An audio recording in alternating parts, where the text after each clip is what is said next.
Perched high above the Umbrian countryside, Orvieto is one of those places that stops you in your tracks. From volcanic cliffs to underground tunnels and the Golden Duomo, Orvieto is a city of mystery, craftsmanship and quiet beauty. In this episode, I sit down with local guide Elena to uncover what makes this hilltop town so unforgettable.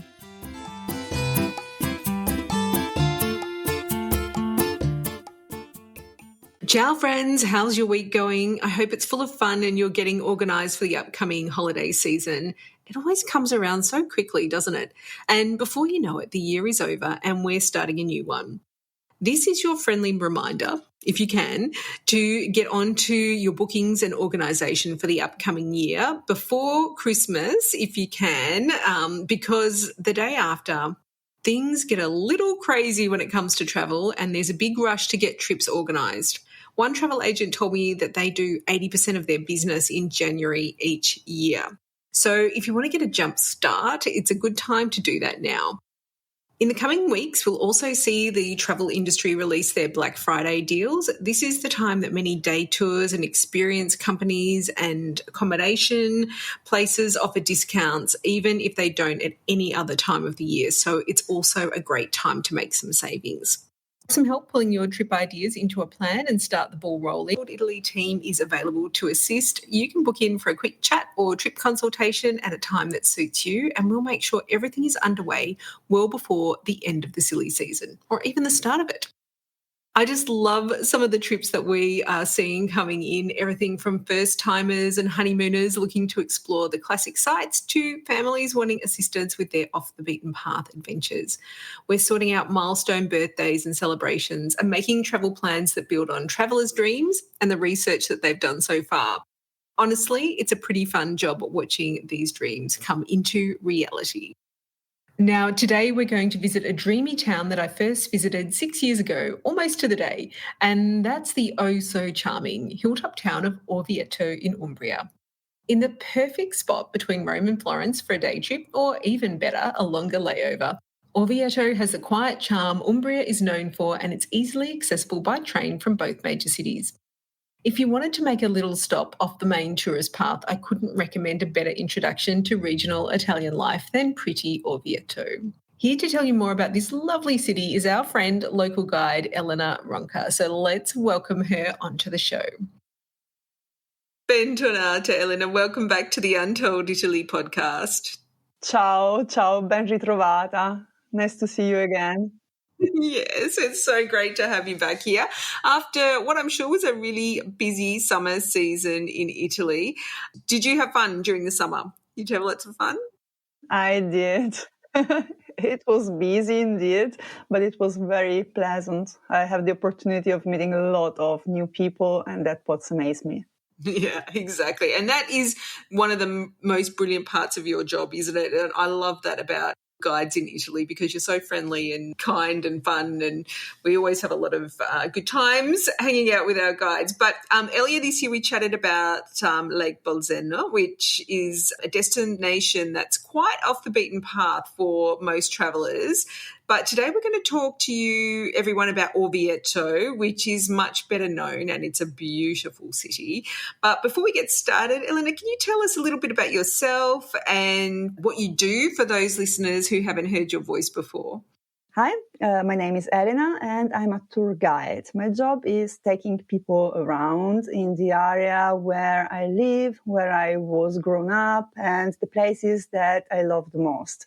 I stay near Orvieto. I live near Orvieto. I was born and raised here, and it's a very great pleasure to show people around. I love meeting people from all over the world and helping them explore the area and showing them some hidden gems, or just telling them the history behind the beautiful churches, the monuments, and the geology of the area, the landscape, the hidden cultural secrets. So this is a very rich area, and I am so proud of having the chance to taking people to get to know it.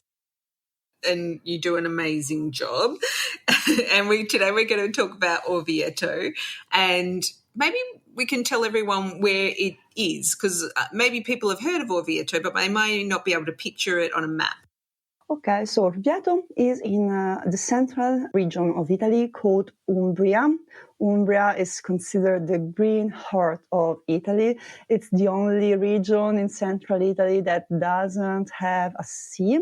But even if Orvieto is inland, it's very well connected with the major cities. So it's just in the middle. If you take the map of Italy, it's just there in the middle, almost halfway between Rome and Florence. And it's really easy to get there from Rome or from Florence because, well, there is the highway, the A1, which is the main highway of Italy, the one that connects Milan with Bologna, with Florence, Orvieto, and then Rome and Naples. And also the railway. So it's on the main rail track. So it's really easy to get there. Exactly. It's a really central place, and it's very special because it's a small city and it's jam-packed full of treasures, isn't it? So what do you think makes Orvieto very special? Well, Orvieto is a unique place because, yes, today it has a population of about, 20,000 people or less, but it's really a jewel. The town lies on the top of a very, very steep hill made of volcanic rock called tufo in Italian. It's an orange rock, and the houses, the medieval houses of the town are built just with the same material. So as soon as you arrive, as you approach Orvieto, you arrive from down below the valley, and then you look up and you see these natural vertical walls. And on the top of these cliff, you see the houses that have just the same color as the cliff itself because they were built with the same material. So it looks almost like a living organism because you don't see where the rock ends, where the houses begins. And it's a fascinating place. And then you have to climb all the way up. So you either drive there or you can take the funicular up from the train station. For example, there is this small train called funicular that will take you on the top of the hill.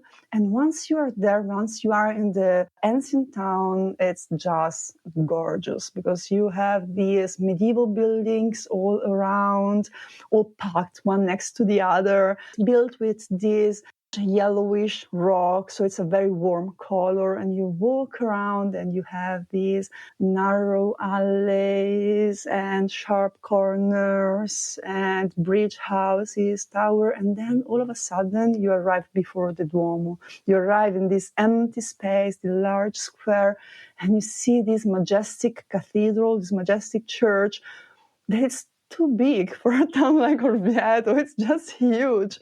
And that church is so huge that you can see it from the highway or from the countryside. If you drive around, if you walk around, you see the cliff of Orvieto with the rooftops, and popping out of the rooftops, you can see the dimension of the cathedral. So it's a surprise after another. Yeah, it's absolutely beautiful. And maybe we'll get onto the church in a minute. I'm not really you can see a lot of churches in Italy, but I have to tell everyone this is a very special one, and it's very well worth going inside and enjoying it from both inside and outside. But before we start off on that, Orvieto's got a very rich history, doesn't it? And it goes ancient, thousands of years back, and it belongs to the Etruscans, right? Yes, that's true, because what we see today is the medieval and Renaissance town, but underneath there is a whole world. The town used to be a very important city during the Etruscan times. So the Etruscans, who were these people who lived in central Italy before the Romans. The Etruscans were these extremely educated and skilled people. They left an amazing heritage. Orvieto was one of their city-states. The Etruscans never formed a proper nation or an empire, but they were divided into city-states. The most important of them are in northern Lazio. Many are in Tuscany, and there is not by chance that the word Tuscany and Etruscan sound alike, because Tuscany was the land of the Etruscans, but some of the cities were in Umbria as well. Perugia, for example, was an Etruscan town, and Orvieto was an Etruscan town as well. And it was a city-state, so it was a small nation on its own. Back then, so we are talking of about 26, 27 centuries ago, the name of the town was Velsna. Velsna. It's a very strange name, and it doesn't sound like Orvieto. So what happened here? Well, the story says that at a certain point, Velsna eventually was conquered by the Romans, like all the Etruscan cities. They were conquered one by one in the 3rd century BC. And when Velsna was conquered, it was in such a powerful position, because Orvieto, it's like the cliff of Orvieto, it's like a natural stronghold, and it's almost impossible to conquer it. The Romans had a very, very bad time. They had a very hard time conquering it, and once they managed to finally beat it, well, there was a civil war that lasted almost 2 years. Eventually, they managed to stop this civil war, and their revenge was they killed half of the population, almost all the males, and the women and kids were deported in a brand new town. Actually, it was not really a brand new town. There was a village already there, but all the people from Velsna were moved to a different destination, and with them, the name moved. So Velsna disappeared from the cliff of Orvieto and was refounded in a new place that little by little started being called Velsena, and today is known as Bolsena. Oh, So the town of Bolsena, of which we spoke last time, actually was founded by the Romans and the people who were deported from the ancient Velsna. And during the Roman times, so for all the centuries of the Roman Empire, nobody lived where the ancient town of Velsna used to be. Because on one side, the Romans did not want anyone to be there. It was a too powerful place. So if something happened there, it would be very difficult to keep control. But on the other hand, we had the so-called Pax Romana, so peace within the Roman borders. So they didn't need a place that was easily defendable because they didn't have anyone to defend against. They just didn't need to start a city up there. We have to wait for the fall of the Roman Empire for people to move back in the cliff. And we think that they had no idea that a town has ever existed up there because very few traces had survived. So try to imagine the surprise when these new settlers started cutting down the trees and plowing the land to build new houses, and they found the traces, the remnants of the ancient town. And they didn't even know the name of that place. So they started referring to it as the old town, which in Latin is Urbs Vetus. So Urbs Vetus, Orvetus, Orvieto. So probably the name Orvieto come from the ancient town or the old town. And the old town that we are referring to is the Etruscan one. There are some Etruscan traces. So the archaeologists, especially in the 1800s and 1900s, had done some archaeological diggings. So we have a temple. There are the ruins of a temple just in the city center, and there are necropolises all around. One of the necropolis is visible, and it's worth a visit because you have dozens and dozens of tombs or built and half dug in the rock, and each tomb has a name. So you can walk through the alleys of the necropolis and read the name of the people, men and women, who were buried there. So each tomb is like it's speaking, and it says, I'm the tomb of, and you can read the name and surname of the person or people buried there. Usually each tomb belonged to one person or one couple. And well, it's amazing because this necropolis give us a very fascinating view on how life must have been in the Etruscan world, at least in the Etruscan Velsna, because men and women could have the right of having a tomb. So it means that women were quite important in the Etruscan society. And not only that, but there are people whose surname is clearly not Etruscan, but maybe they were coming from farther east or from Latium or from other cities, but they are buried in the necropolis. So it means that somehow they managed to become part of the Etruscan society. It was a very open-minded world, and people traveled a lot. So by visiting the necropolis, well, it's a great way to find out more of the Etruscan people. And if you don't want to visit the necropolis, well, you can always visit the Etruscan museums. We have two of them. There is the National Archaeological Museum and the Civic Museum, both Etruscans, both with amazing Etruscan findings and grave goods. And they are just in front of the Duomo. Both of them are in the square of the Duomo. That is a place of many treasures, that the Duomo Square, the piazza there. Yes, in fact, they call it Piazza delle Meraviglie, the Square of the Marvels, because there is so much there. There is so much. Wow, that's so interesting, Eleanor. I had no idea about the Etruscan heritage. I knew it was Etruscan, but that's about all. And now I'm really curious. I want to go back and explore Orvieto some more with you. It sounds amazing. I'm actually very curious about this Etruscan heritage of their respect for women. Well, more than the Romans anyway, so Yes. which is not hard actually. But yeah, it's a very interesting culture, I think. Yes, and well, the Etruscans were quite unique from this point of view. And in fact, like the Greeks spoke so badly of them, they really hated the Etruscans. They said they had no morals because women were allowed having dinner with their husbands.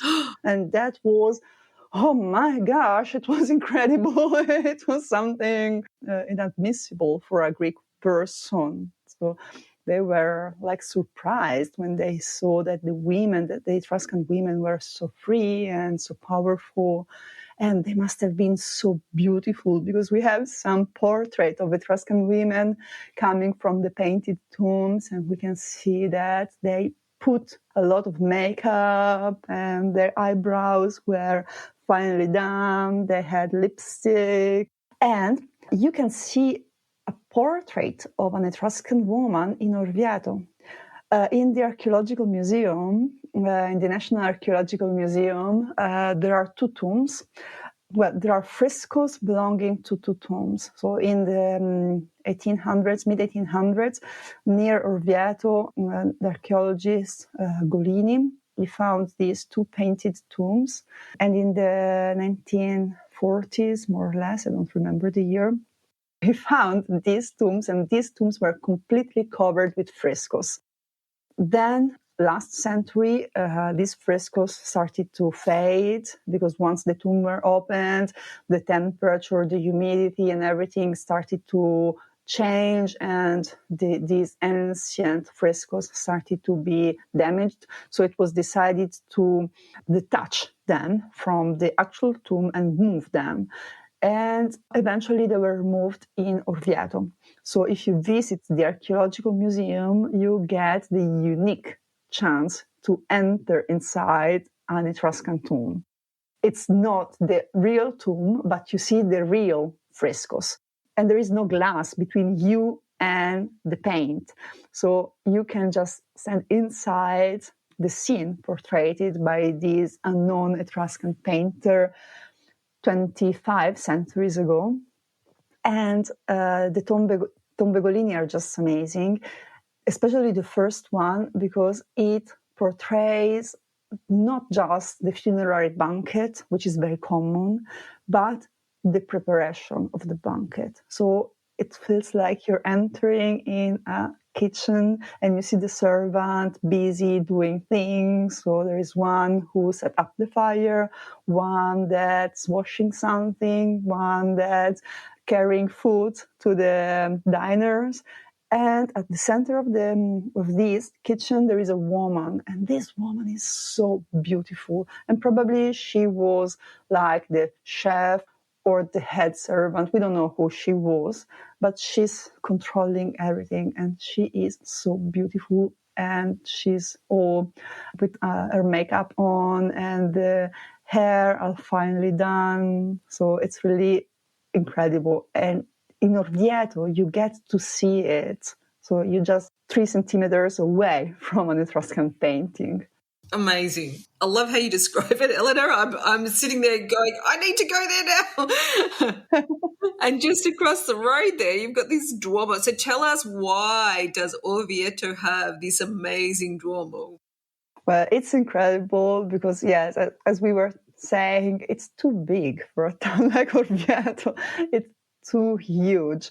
But actually, this church was not built just for Orvieto. It had to be a symbol for all the Christian world. And its construction is connected with a miracle that took place in the year 1263, not in Orvieto, but in Bolsena. So we're talking again about Bolsena. These two places are linked. So the story has it that there was this priest called Peter, and he was a Bohemian priest, and he had a problem because he did not believe in the so-called transubstantiation. Transubstantiation is the miracle that takes place during service, at least according to the Catholic faith. Every time that a priest takes the host, so takes the bread and consecrates it, as well as the wine, and when it consecrates it, they undergo a physical transformation. So a transformation of substance. That's what transubstantiation means. So the bread becomes the real body of Christ, and the wine becomes the real blood of Christ. So it's not a symbolical transformation, but is a substantial one, according to the Catholic faith. So this is something on which few people reflect today. But back in the 1200s, well, there was a lot of discussion about it. And the Pope actually had a clear idea on the subject, but he did not have probably enough power to affirm his authority. So there were a lot of different, let's call them philosophy on the subject. The one of transubstantiation was one of the several. Eventually, this decided to be considered as a dogma, so something you have to believe. But this priest found himself not believing in that, so he decided to set out for a pilgrimage from Prague to Rome. So it took months, probably. And once he arrived to Rome, he prayed on the tomb of St. Peter, and then he started going back to Prague along the Via Francigena, so this pilgrimage route. After a few days, he stopped in Bolsena, and legend has it that he did not have found his faith. So he stopped there, probably in despair, because all of that walking had been useless. He stopped in Bolsena and decided to celebrate service. And at the most important moment, he prayed Santa Cristina, and something happened. The host that he was holding started to bleed, and it stained the linen corporal that was on the main altar. And we think that the priest did the most human thing he could do. He ran away. He was scared. Try to think of it. You're holding a host and it started to bleed. So he folded the host in the corporal and ran to the sacristy in prayer. Eventually he realized that probably this was the miracle he was waiting for. This was the proof that he was waiting for. So he managed to send out a message to the Pope, which, by the way, lived in Orvieto. So Urban IV lived in Orvieto in the year 1263. So the Pope heard of this, understood that something big had happened, and sent the Bishop of Orvieto to Bolsena to check what happened. The bishop controlled everything and said, okay, this is true, this really happened. And he brought the Holy Corporal, so the corporal stained with this blood and the host, he brought it to Orvieto. The Pope managed to check it, to see it, and he declared that this was a miracle, and this was the miracle that proved transubstantiation. So it was a very important miracle, not only from a religious point of view, because, well, if you have faith, you don't need miracles. But it was important, especially from a political point of view, because this finally put an end to the discussions. All who didn't believe in transubstantiation were finally declared heretics and expelled from the church. This relic was considered extremely important, and pilgrims from all over the Christian world started to come to Orvieto in order to see it and to worship it.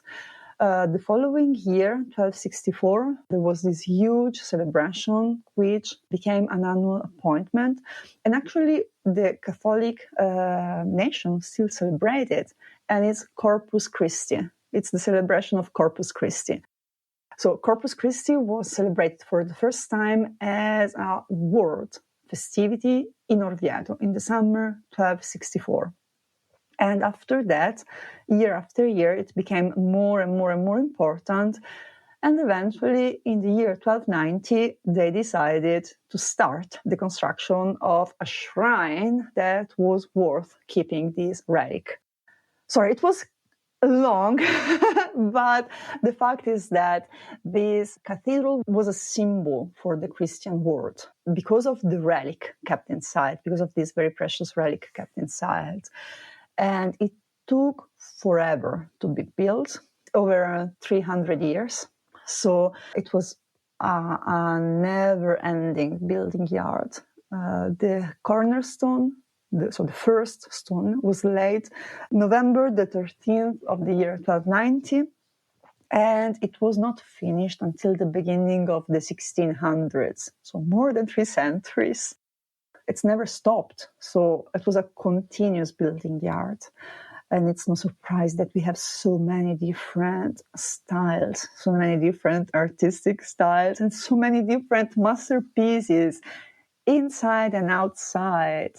The facade itself is considered to be one of the first and most important Gothic facades in Italy.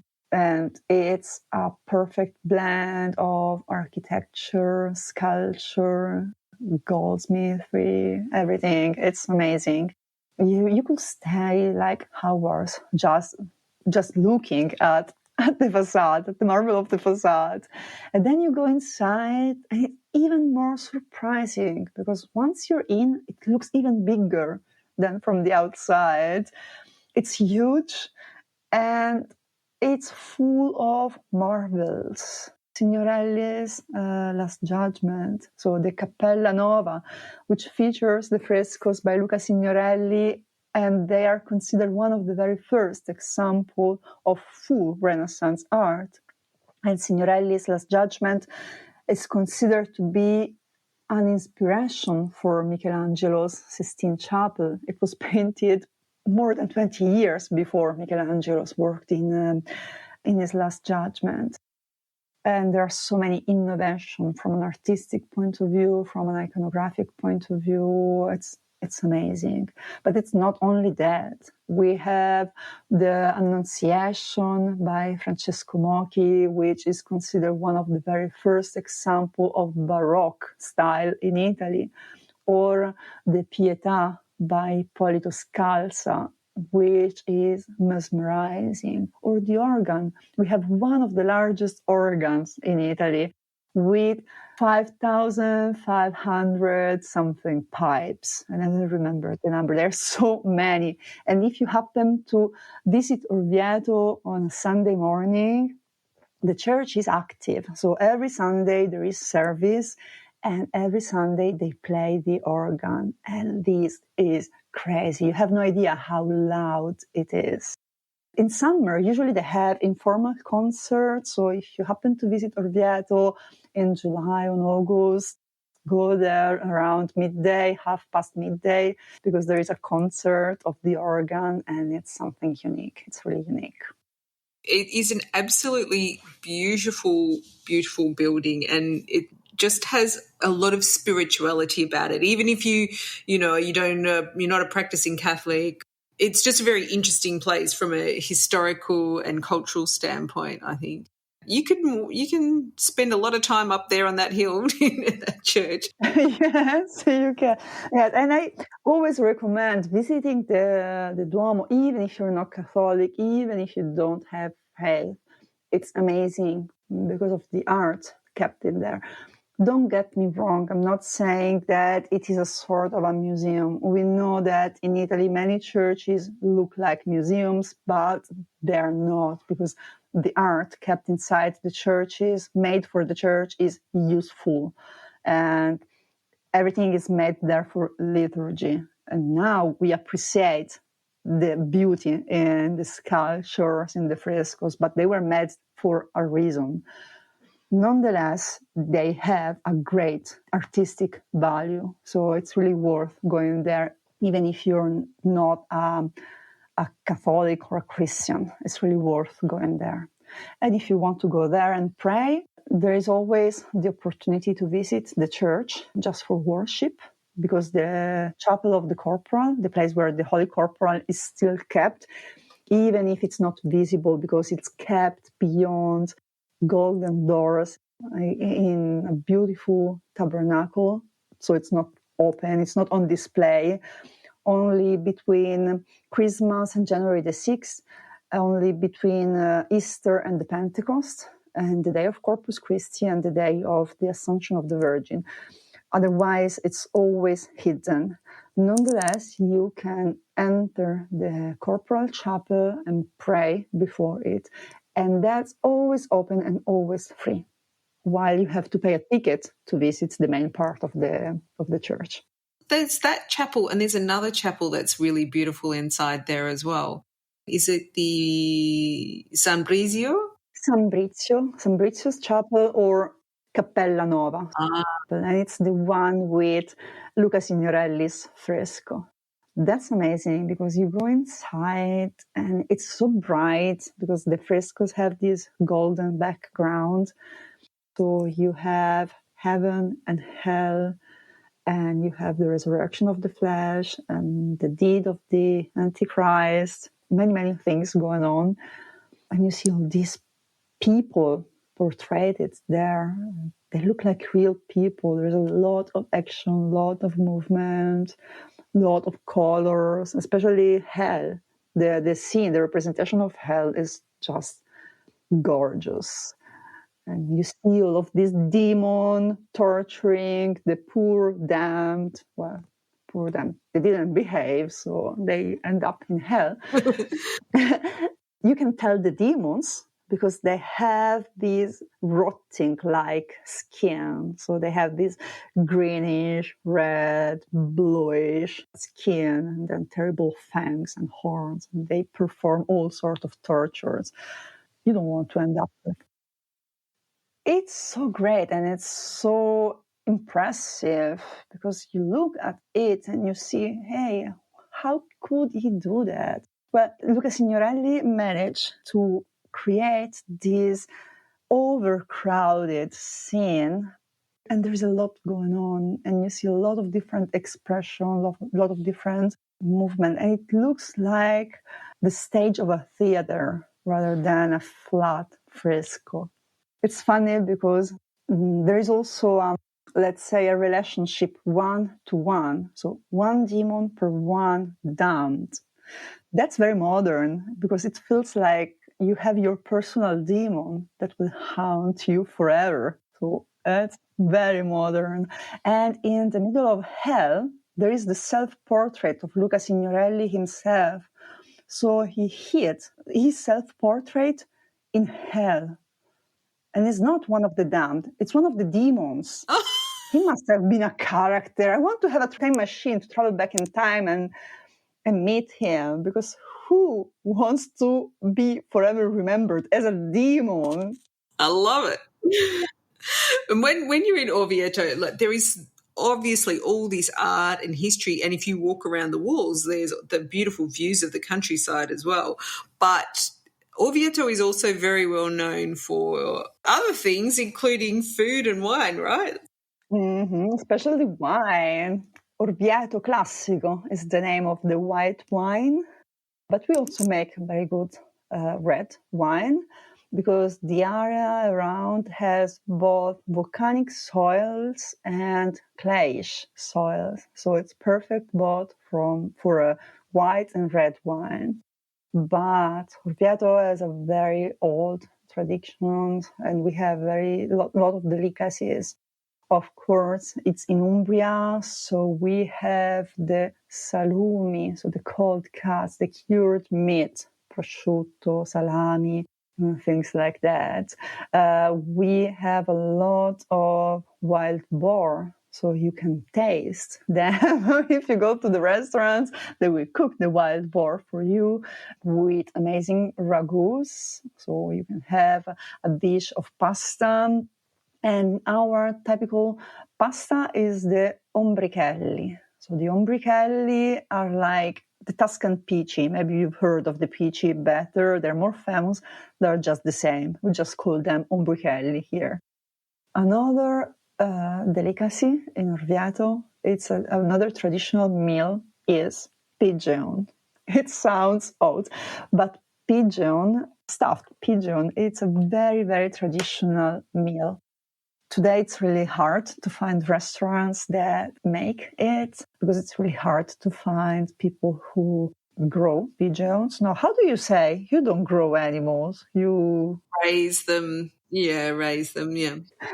So it's really hard to find people who raise pigeons or doves, but this was a traditional meal back in the past, especially in the Renaissance, but it already started in the Middle Ages. The pigeons were one of the most common dish, especially for poor people, I would say, because, well, you don't have to feed them. They feed themselves. They fly away and then they come back every night. So it was very common to have pigeons. Plus, they provide feathers and eggs and, well, the guano. It's a very good fertilizer. So pigeons were a very important economical source. And it was very common to find them in the tables of the noblemen and the bourgeois, and everybody loved pigeon. Now, of course, it's really hard to find them because, well, who would trust eating a pigeon if you don't go to a very good restaurant? Maybe you wouldn't eat a pigeon, but we have 2 or 3 restaurants in Orvieto that still make them in the traditional way. It's something worth trying. Yeah, wow. I can always remember my first time in Orvieto because when you get off the train and you take the funicular up, like you mentioned before, and then you just take this one street that winds all the way up to the Duomo, and there's all these cute little, trattorias and enotecas, and it's just super nice. I think it's very relaxed, isn't it? Compared to some of these big towns in Tuscany, it's got a much more relaxed atmosphere, would you say? Yes. Well, the fact is, Orvieto is still a real city. So the center still has a few thousands people who live there. I think that makes the difference. So you can see, yes, of course, there are a lot of touristic places and shops that, let's say, tourism oriented, but underneath this surface, you see that it is a real town with real people living there in the alleys, in the historical buildings. So, for example, most of the restaurants, yes, maybe for lunch they're packed with tourists, but at dinner time, you have local people going there. And this makes the difference because it's not people who go there just once in their lifetime, but since you have to work with people who live there, you have to provide a good service, good food and everything. So it's like the good food is granted there. You're sure that you find something good. And it is very, very quiet, because even if it's a popular touristic destination, it never gets too packed. But it's very quiet, and the spaces are quite large, so you don't feel that's overcrowded. And it's safe to walk around. I think that it has a very, very low crime rate. Of course, pickpockets can happen, but once in a blue moon. Sometimes you find people still leaving the keys on their doors, on the outside of their doors. So it's a very country village. What I really like about it is what you said, that it's quiet, but they've still got this community spirit. And when I was there in June, they had all flags up. Yes, well, for the Corpus Domini, there is this, well, after 750 years, no, more than 750 years. Anyway, after so many centuries, we still celebrate Corpus Domini. In English, it's called Corpus Christi. So after almost 8th century, we still celebrate Corpus Christi. Well, it was born here. And we make a huge parade with hundreds of people dressed in the medieval costumes. I don't know if you've been there for Corpus Christi, but it's amazing. You see all these people all dressed up with the flags and with the armors and this beautiful reconstruction of ancient clothes. And every house has a flag, a banner, very colorful. And of course, on the color of the flag depends on the district where you are, because Orvieto is divided into 4 quartiers, and each quartier has its own coat of arms and its own colors. So it can be yellow and blue for the Quartiere della Stella, or white and green for Quartiere dell'Olmo, the elm tree district, or yellow and red for Corsica, and red and white for Serancia. So those are the 4 districts and their colors. And if you walk around in summer, especially around Corpus Christi, you will see this colorful flag. And do they have, how do they celebrate it? Because, down the road in Spello, they have the Infiorata, right? So do they do something special for that celebration? Well, the parade is something worth seeing. So you have, on the day of Corpus Christi, the full parade. The day before, there is the Corteo delle Dame. So the women make their own parade, all dressed up in the ancient costumes. And yes, that's for Corpus Christi. But there are a lot of other traditional festivities, especially connected with religious moments.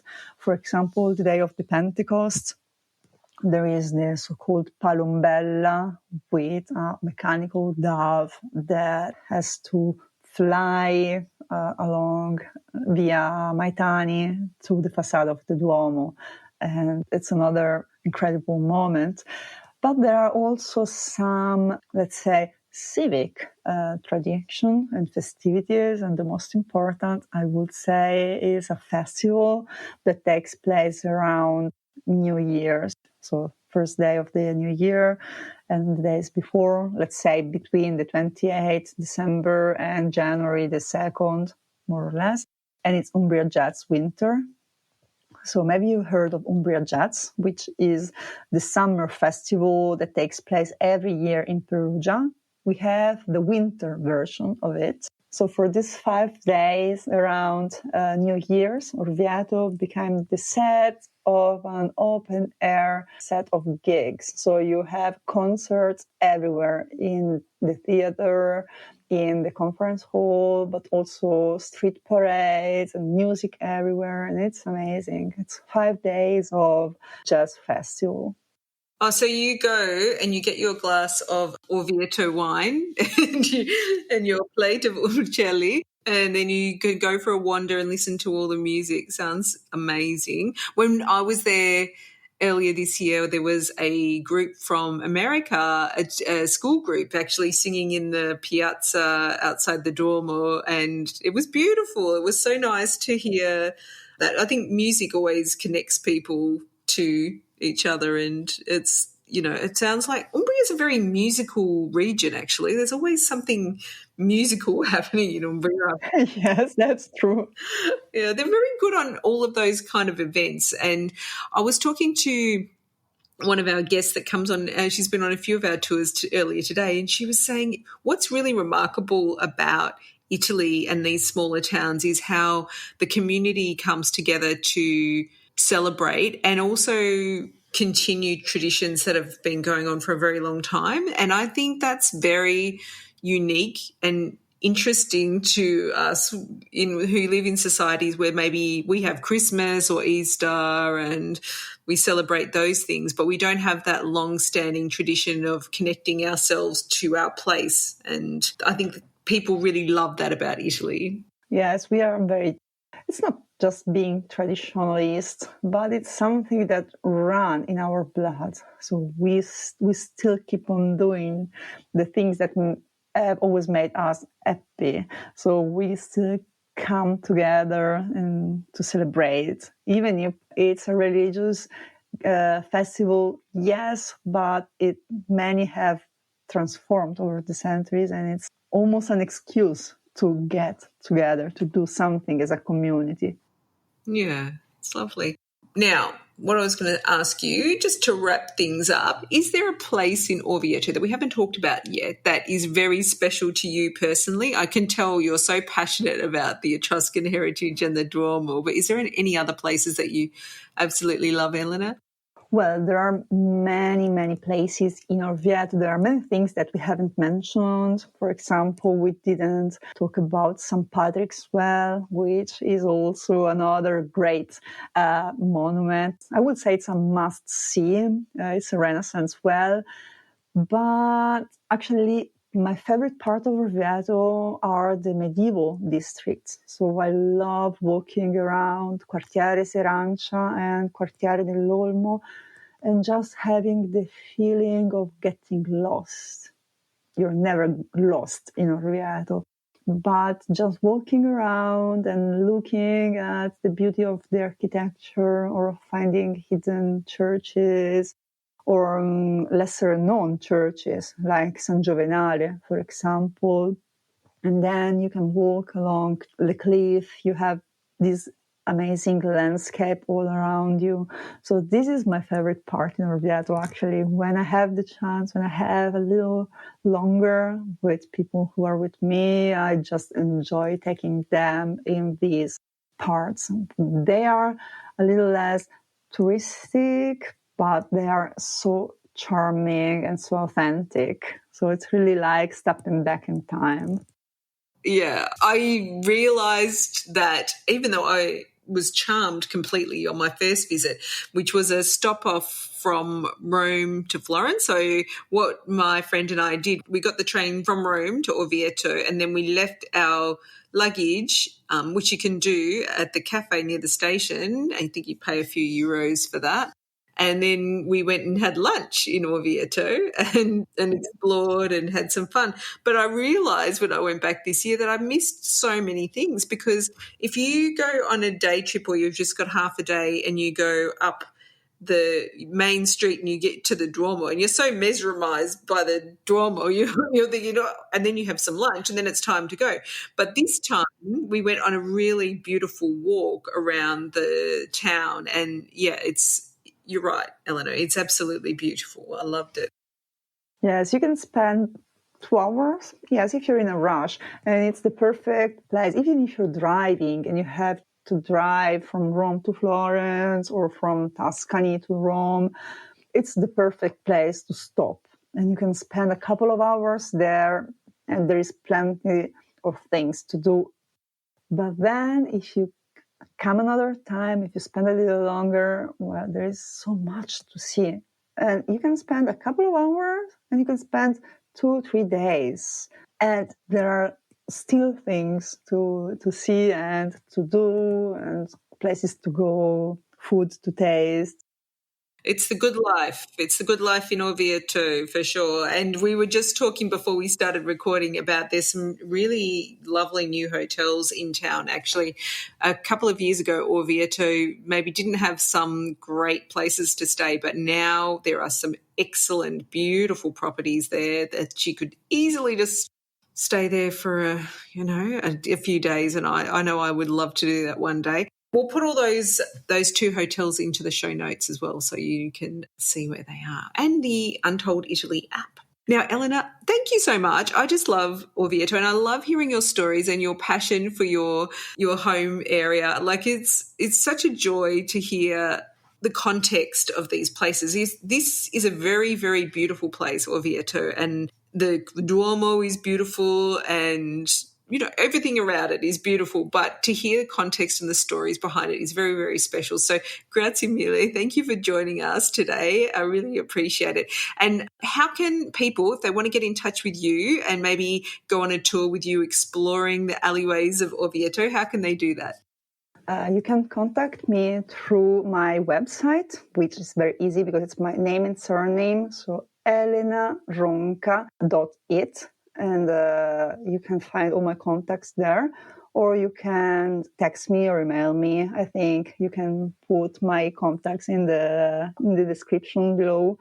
And I'm always available, even just for some hints. Even if you're traveling and we cannot meet, just text me and I can give you some hint or what to do in the time you have. But of course, if you want to come around with me, I'll just be super happy to show you around. It is an absolutely beautiful place. And yes, I couldn't think of a better guide. And in fact, our tour guests do go with Elena around Orvieto as well. So they'll be looking forward to seeing you in May. I think in June, May or June. Definitely June because it's Corpus Christi. So we do it for the Spello Infierata. We sort of map the tour around that. But yeah, it's a really beautiful region. I know our team cannot stop talking about Umbria, so we'll make everyone go. I think that there is a reason for that. We all love it.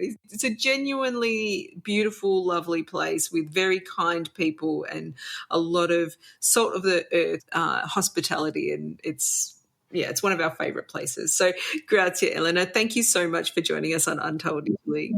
Thanks to you. And I hope to see you soon. Yes, very soon, I hope.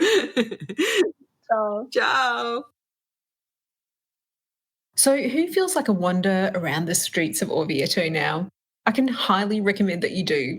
On my first visit, we powered up the main street from the funicular station towards the Duomo and took all that in. But on my second visit, I took a detour, as Elena suggested, around the back streets and enjoyed peeking down laneways and learning about the history of this lovely Umbrian city. And in June, when I joined our Umbria tour, we made our first stop in Orvieto and all the memories came flooding back. I loved watching our guests relax as we whisked them away from the hustle and bustle of Rome to Orvieto's calming streets. It really is the perfect gateway into Umbria and our Untold Italy. You'll find all the places Elena mentioned on the show and details on how you can get in touch with her in our episode show notes at untolditaly.com/299 for episode number 299. Plus, we have lots of suggestions for where to eat and stay and what to do when you're in Orvieto on the premium version of our Untold Italy app. And if you'd like to join us on this wonderful tour of Umbria, where we start in Orvieto, then we will add a link to this tour for you as well. So our summer tour places are filling very fast on that one because we are visiting the Infierata in Spello, which is close by to Perugia in Umbria.